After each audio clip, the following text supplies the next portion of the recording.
a very warm welcome to everyone watching this video. I am Surbhi Goyal, Chartered Accountant, and on behalf of Business Pathshala, I'll be taking up today small company under Companies Act 2013. Small company has been defined under Companies Act 2013. आज बस उसके बारे में हम लोग कुछ concept समझेंगे और उसके फ़ायदे नुकसान देखेंगे. Let's start with it. Companies act में स्मॉल कंपनी को जिस तरह से डिफाइन किया गया है, पब्लिक कंपनीज को छोड़ करके और कोई भी कंपनी स्मॉल कंपनी होती है, क्वालिफाई करती है based on to criterias. Number 1 is of share capital which is of ₹2 crore. अगर 2 करोड़ के ऊपर है तो कंपनी स्मॉल कंपनी नहीं होगी. 2 करोड़ के नीचे है तो कंपनी स्मॉल कंपनी होगी. And on basis of turnover की लिमिट 20 करोड़ की है. 20 करोड़ के ऊपर है तो स्मॉल कंपनी नहीं है. टर्नओवर 20 करोड़ के नीचे है फॉर अ फाइनेंशियल ईयर तो कंपनी स्मॉल कंपनी है. या फिर अगर और कोई लिमिट्स गवर्नमेंट टाइम के साथ प्रिस्क्राइब करती है तो उस हिसाब से है. जो कंपनीज स्पेशल एक्ट से गवर्न होती हैं या फिर सब्सिडियरी कंपनी हैं, होल्डिंग कंपनीज हैं या सेक्शन 8 कंपनीज हैं, ये सारी स्मॉल कंपनीज की डेफिनेशन इसके दायरे से बाहर है. स्मॉल कंपनी में, लेट मी रिपीट इट, कोई तरह की कंपनी आएगी अगर वो होल्डिंग नहीं है, वो सब्सिडियरी नहीं है, वो सेक्शन 8 कंपनी नहीं है, या फिर अगर वो कोई और स्पेशल एक्ट में गवर्न नहीं होती है. Subject to 2 criterias, turnover and share capital. Share capital अगर आपकी 50 लाख से कम है तो आप स्मॉल कंपनी है. टर्नओवर आपका 20 करोड़ से कम है तो आप स्मॉल कंपनी है. स्मॉल कंपनी होने के कई फायदे हैं, जैसे कि उसमें काफ़ी कंप्लायंसेस कम हो जाती हैं.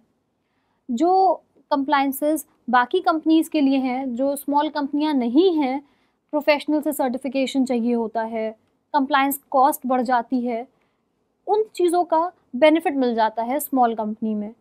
बोर्ड मीटिंग्स की जैसे रिक्वायरमेंट होती है अदर दैन स्मॉल कंपनीज में. इसमें क्या है कि 90 डेज़ के गैप का फ़र्क नहीं आना चाहिए. बोर्ड मीटिंग्स साल में आप 4 बार आपको करानी है, लाइक 90 दिनों पर आप साल में 4 बार बोर्ड मीटिंग्स करा लें. That will serve your purpose. Financials में कैश फ्लो की रिक्वायरमेंट नहीं है. देन पेनल्टीज़ का स्लैब या इंक्लूजन्स काफ़ी कम है स्मॉल कंपनीज में.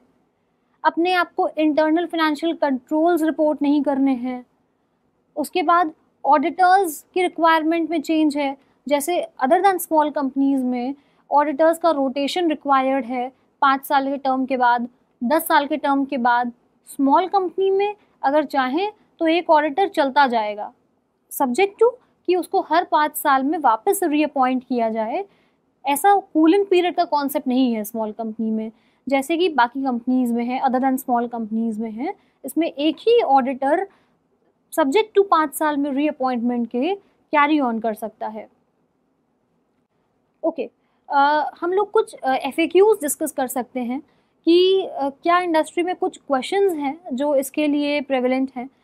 सबसे पहली चीज़ तो, क्या स्मॉल कंपनी को कोई फॉर्म दाखिल करना है जब वो स्मॉल कंपनी नहीं रह जाती है, थ्रेशहोल्ड्स क्रॉस कर जाती है? ऐसा कुछ भी नहीं है.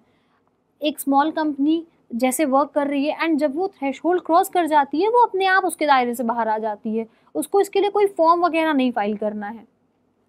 दूसरा, कई बार क्वेश्चन आता है, क्या OPC स्मॉल कंपनी है? OPC स्मॉल कंपनी है, बिल्कुल है, क्योंकि इस OPC में 50 लाख की रिक्वायरमेंट है शेयर कैपिटल की, टर्नओवर की रिक्वायरमेंट है 2 करोड़ के नीचे. यहाँ तो लिमिट्स काफ़ी ज़्यादा हैं. यहाँ पे तो टर्नओवर की रिक्वायरमेंट 20 करोड़ है, शेयर कैपिटल की रिक्वायरमेंट 50 लाख है. तो OPC डेफिनेटली एक स्मॉल कंपनी है. स्मॉल कंपनीज को कई सारे बेनिफिट्स मिल जाते हैं, उस पर कारों की रिक्वायरमेंट्स नहीं हैं, और जो हमने और बेनिफिट्स अभी डिस्कस किए एज पर कंपनीज एक्ट 2013. तो आज हमने ये स्मॉल कंपनी का कॉन्सेप्ट डिस्कस किया है. We'll come up soon with some other topics. Thank you very much.